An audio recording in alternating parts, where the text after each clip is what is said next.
So this unit is on the atom and atomic structure. And we've gone through the new model of the atom, the quantum mechanical model. We have talked about bonding. And some of the bonding was a review of what you've already learned in high school. And a few cases were new. So an expanded octet, an incomplete octet, and then the way that polyatomic ions bond. The other part of bonding that we want to talk about is the three-dimensional structure of these molecules, especially the ones that have an expanded octet. So this is what we will be focusing on today. And today's lesson is entitled the VSEPR theory. Okay, so I know it doesn't really read that way, but VSEPR is an acronym, and we will get the words in a second. And it is a fairly important concept and theory in that it does describe and it gives us a visual picture, three-dimensional picture of how molecules exist. So just to reiterate from the last lesson in bonding, this is dealing with covalent molecules. Okay, so we are not applying ionics to this at all. Ionics exist in a crystal lattice structure of alternating cations and anions, and they look like a cube. That is not what happens with covalent molecules. So here is an old guy, and you might be thinking, why is this old man on the screen? And that is Ronald Gillespie. And Ronald Gillespie, you can see his name right here, is worth mentioning simply because he is still alive. So that picture's kind of old, but he is elderly. I believe he's in his 80s. And he is an adjunct professor at McMaster University. So he's been there for a while. I believe he's British originally, born in Britain. But he has worked at Mac in the chemistry department, and he is still affiliated with the school. I don't think he is lecturing at the age of 80-something. And so we credit him because it's a little bit of Canada's contributions to the VSEPR theory. So he is one of three men that came up with the idea. So you see the two names on that book, and then there is another scientist with the last name Leroy that also is responsible for the VSEPR theory. So this is what VSEPR stands for. As I mentioned, it's an acronym for valence, shell, electron, pair, repulsion theory. So it's a bit of a mouthful. So this is why they shorten it down into the VSEPR theory. And the idea of it is focusing on valence electrons. And I mentioned this in the note on Lewis structures. And when we were drawing our molecules, I said to you, keep those electron pairs as far apart from each other as possible. There's repulsion that is happening there. And that is what this theory is based on, the repulsion between the electron pairs. So valence electrons are going to stay as far apart as possible to minimize repulsion. And by doing this, this is going to tell us the geometry of the molecule. By geometry, we mean the shape. And the one problem is that we don't account for these shapes when we draw these structures in a two-dimensional fashion. And that is exactly what I was doing in the last lesson. I was drawing 2D shapes of those structures and not accounting for the three-dimensional shape. So knowing that electron pairs can circle in a 360-degree fashion around the central atom. So the last little bit in the note is referring to the central atom. So when we look at the molecule, we specifically look at that middle atom, so the atom that exists in the center of the molecule, to determine the geometry. So there are some rules of VSEPR. Excuse me. Only the valence shell electrons of the central atoms usually it's just an atom. I don't think we're going to do any where there's more than one, are important for the molecular shape. Electron pairs repel each other whether they are in chemical bonds or unshared. Okay, this is very important. And this is, I think we saw maybe a couple of examples of this yesterday, but not many. If you have lone pairs, which means a pair of electrons, like in water. Okay, so if I just blow this up, here is water, here is the bonded electrons to hydrogen, and then there are two unshared or lone pairs that are not bonded to anything, they all exhibit repulsion. Okay, so whether they are bonded or whether they are not bonded, whether they are alone. Electron pairs assume orientations about an atom to minimize repulsions. And I started to get you thinking about that with the last lesson. The closer together two groups of electrons are forced, the stronger the repulsion between them. And then this is kind of important, is one set of electrons does more repelling than the other. And it is the lone pairs. So lone electron pairs spread out more than do bonded electron pairs. Okay, and the reason for this, if I just go back to my water molecule, and I am going to erase the bond in between, and I'm going to replace it with my electron pairs, which I don't, it's kind of grade 9, right? We don't do that anymore. But the idea is there's negativity associated with all of these electrons. Okay, so there's negativity associated with all of them. But the difference is, when you are dealing with, and I'm just going to get rid of all of those now again, just so that we can see this. When you are dealing with the attraction for these electrons between oxygen and hydrogen, remember that hydrogen has a positive nucleus and oxygen has a positive nucleus.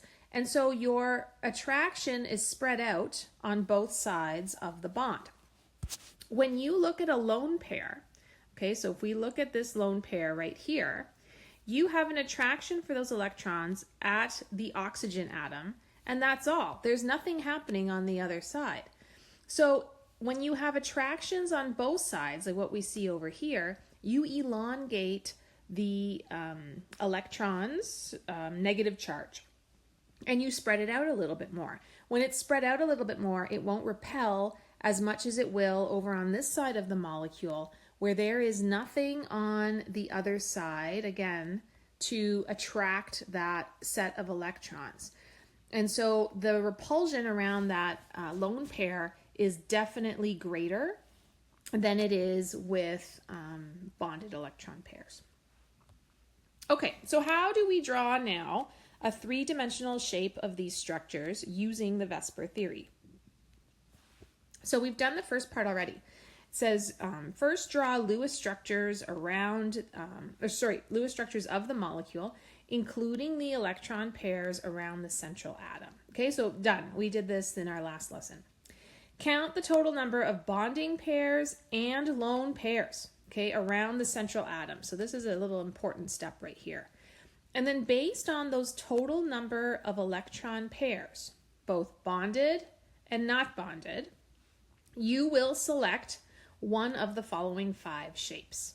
So there is linear, there's trigonal planar, there is tetrahedral, there is trigonal bipyramidal, or there is octahedral. Okay, so all of our covalent molecules fall into one of these 5 shapes that are listed here. And you simply will just count up those bonded and non-bonded electron pairs and correspond them to whichever shape it matches. So then we determine the molecular geometry based on bond angles from the positions around the central atom occupied by the other atomic nuclei. And that just means the bonded pairs of electrons versus non-bonded. The bond angles might change just slightly. Okay, here are your 5 shapes. Okay, so remember, the first thing that you do is you draw your Lewis structure. So what we did the other day with Lewis structures does not go away. That is what we refer to as the rough work. That work has to be done in order for us to then count up the electron pairs around the central atom and then give them or classify those shapes as one of these 5 VSEPR types.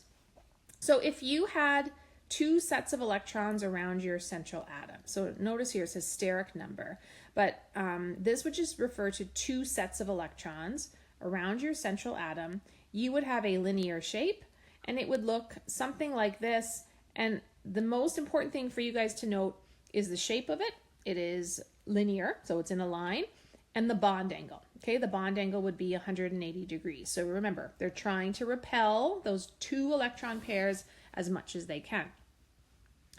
If you have 3 regions of electrons around your central atom, we give it the name of trigonal planar.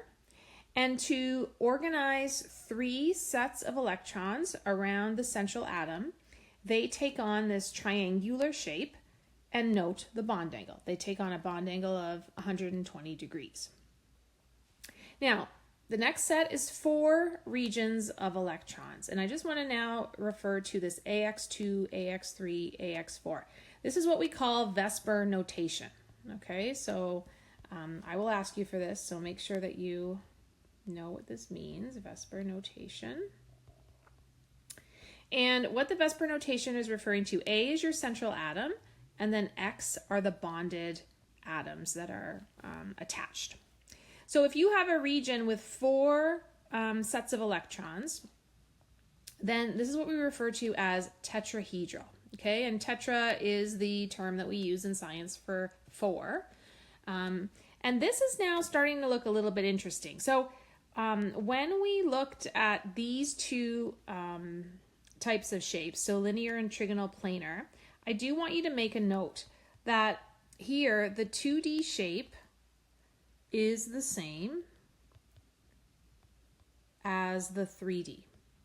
Okay, so there is no different way of drawing these.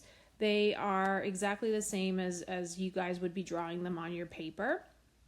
But when we get to the other 3, tetrahedral and then my other 2 shapes, we now have to try to draw this molecule in a 3D fashion.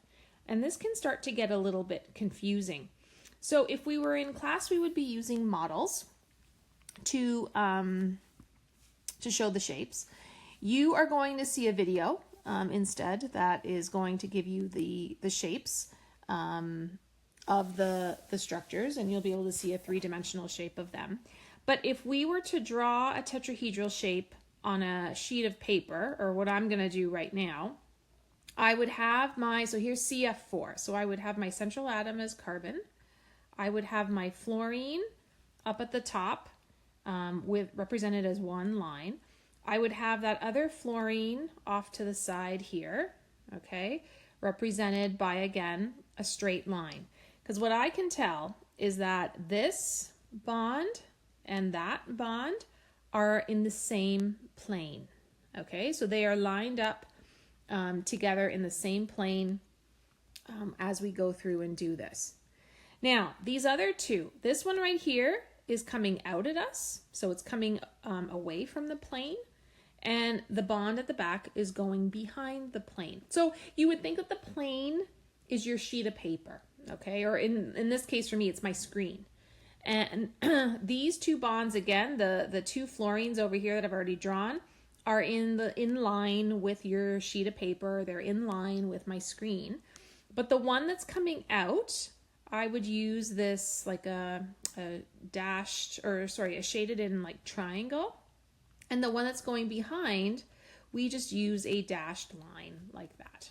Okay, so this is how we represent the bonds that are happening in VSEPR, and how we draw a 3D shape from a 2-dimensional shape. All right, so again, remember, dashed lines mean that the bond is moving away from us, away from the plane, and a shaded in like triangle means that the bond is coming out at us.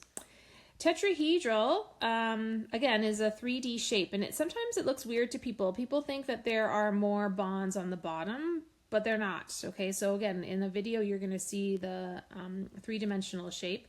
It kind of looks like that, but in a 3D shape, those are all equally repelled, and all of the bond angles are 109.5. Doesn't matter which way you twist that molecule and turn it around, you're always going to have 109.5 degree bonds.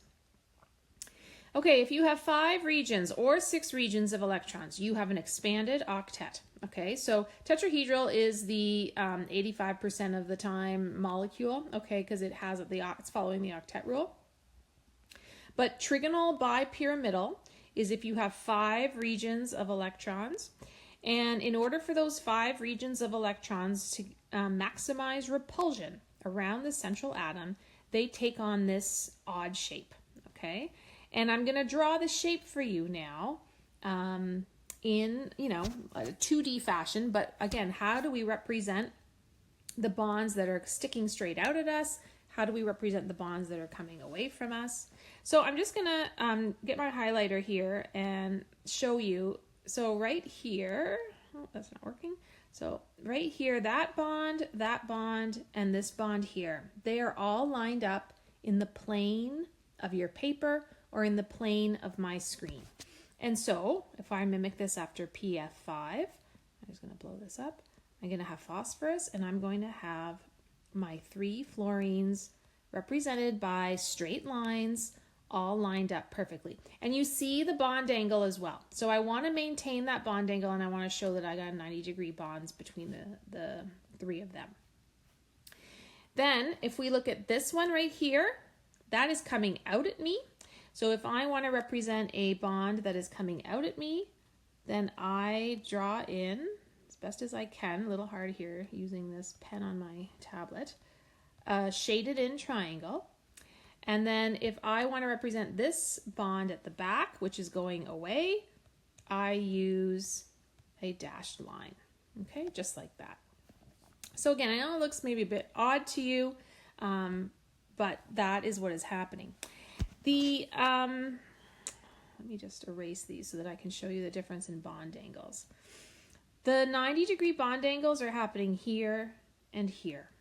The 120 are these 3 right here, okay? And if you look at those 3, you should notice that that's like a trigonal planar shape. That's actually, these 3 right here look exactly like that. And they are sitting along the middle of your molecule. If you have 6 regions of electrons, we call this octahedral. And sometimes students are like, why are you calling it octahedral if it's 6 regions? And the reason is, if I connected all of these,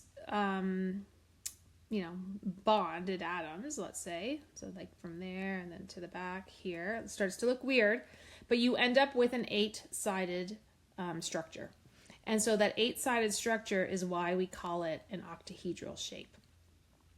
Now, octahedral is easy in terms of bond angles. All the bond angles are 90 degrees, all of them. So there's no mixing like what you have over here with trigonal bipyramidal. And you should be able to look at this shape now and start to see the 3-dimensional structure.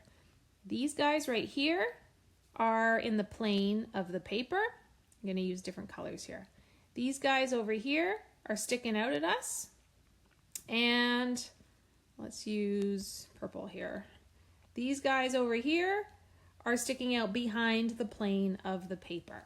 So that when you go to draw this, and then we're going to use SF6 as a model, we're going to have my 2 in the plane represented by straight lines.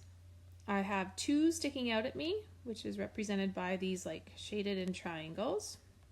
And then I've got 2 going to the back, should be dashes, and again going to the back like that. Okay, so those are our 5 structures of VSEPR shapes, and all of the molecules that we do will be one of those 5 shapes. Here again is just another visual to show you the shapes. They're showing quite a bit of precision here with the tetrahedral. We just say 109.5, but they're showing you some extra decimal places there. And again, gives you an idea of these 5 shapes. Okay, lone pairs versus bonded pairs. I already talked about this with you a little bit. But here are some 3 tetrahedral molecules, and I can tell it is tetrahedral because there are 4 regions of electrons around the central atom. So right here there's 4 bonded regions. Next door there's 3 bonded regions and 1 lone pair. And the last one there's 2 bonded regions and 2 lone pairs. But they all count as regions of electrons, and so they're all tetrahedral. So just to show you what's happening with the repulsion and the bond angles.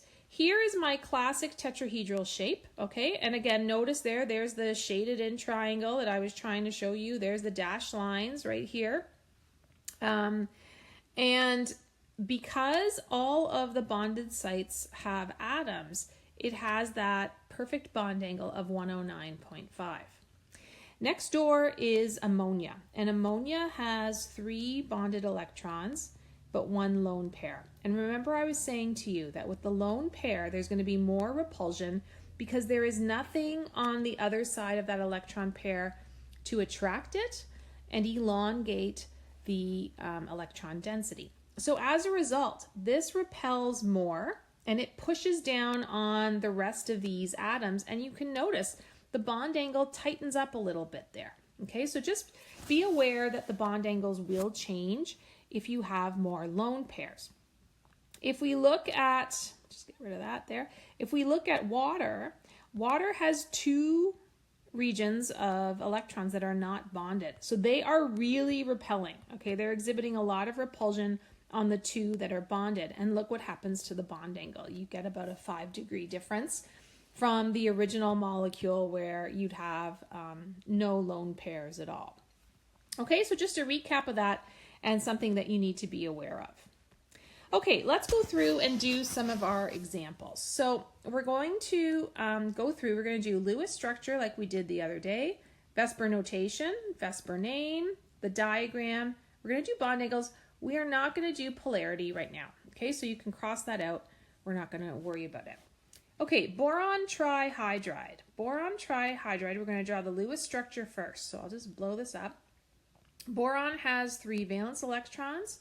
We're going to come along, we're going to bond hydrogen in, just like that. And this is what we did the other day, is we did the Lewis structure.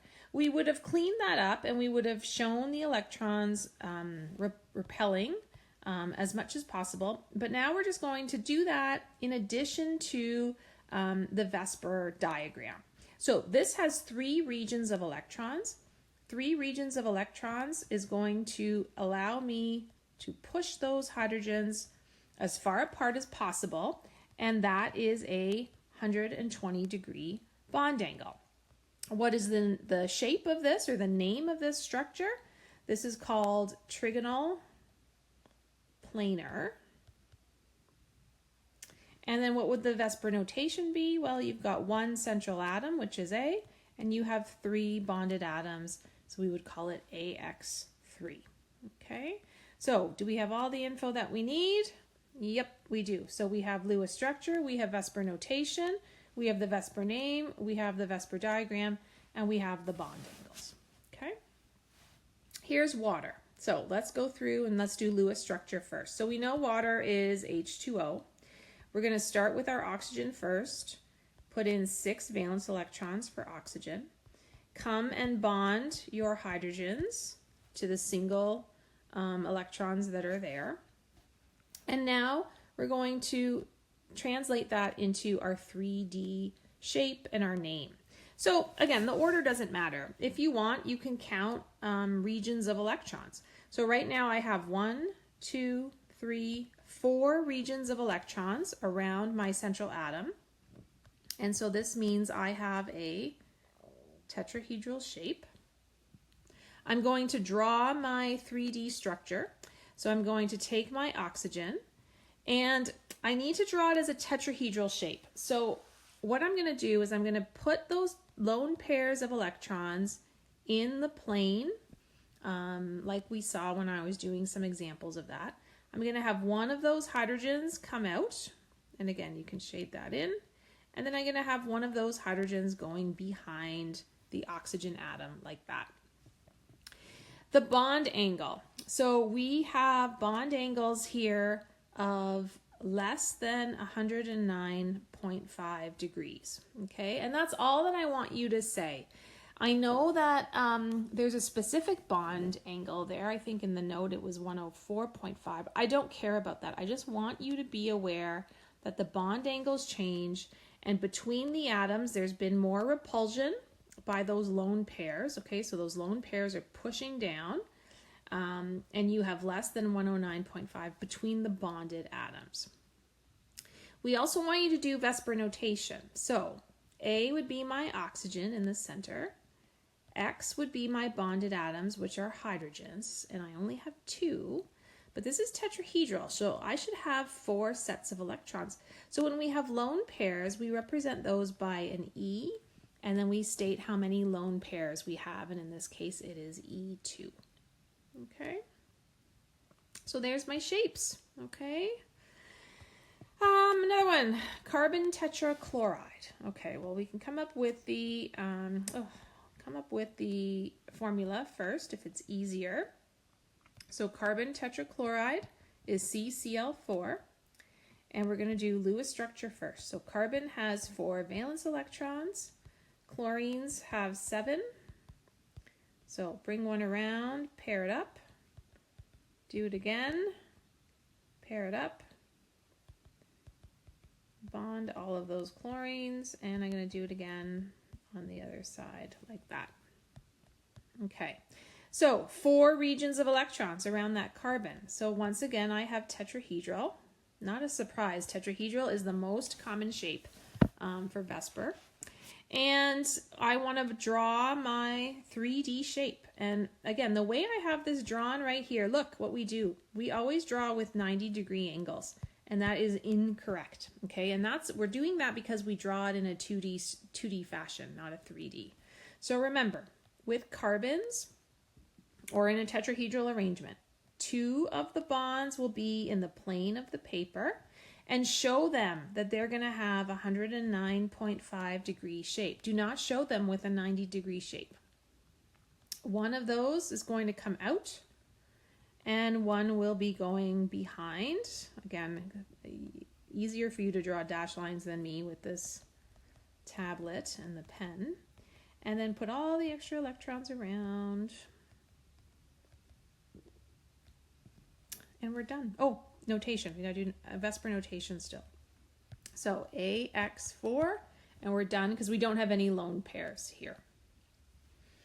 Okay. So let's do sulfur hexafluoride as well. So just, again, some random samples. And sulfur hexafluoride is SF6. So we're going to start to draw this. Sulfur has 6 valence electrons. Fluorine has 7, so he'll want 1 more electron to bond right here. Here's another set of fluorines coming in right there. And I still need to put in 4 more fluorines. So here's an example of us expanding that valence shell, or expanding that octet, breaking apart those electron pairs so that I can bond fluorine into the atom. And again, I'll have to expand the octet, but we know now that we can do this. So this starts to get a little bit squishy.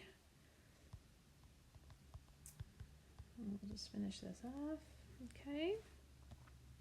So you count up your electron pairs. So here's 1, 2, 3, 4, 5, 6 regions of electrons around that central atom.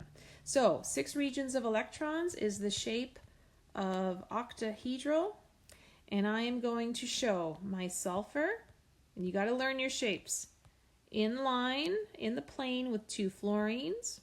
1 fluorine is going to be coming out, the other one will be coming out, and then I'll have 2 of them going behind the plane of the paper as well. Okay, so just show all your little electrons around there, and then we'll just finish it off with bond angles and notation. So VSEPR notation, I got 1 central atom, you always will. You're always going to have bonded atoms, and here I have 6 of them. No lone pairs, so if I had a lone pair, I would represent it with the letter E. And all of these have 90-degree angles. So you just have to state that somewhere on that molecule. If you had a lone pair on this molecule, then you would just show me where the lone pairs are repelling everybody else, and you would write less than 90 between your bonded atoms. Okay. Okay, so you guys are going to try some of these in the textbook. Just a note that the textbook will use some different names for some of the shapes. So if ever there's a lone pair, they'll alter the name of it. And don't worry, I just want you guys to focus on these five main shapes and categorize everything into one of these five. All right, let me know if you have any questions.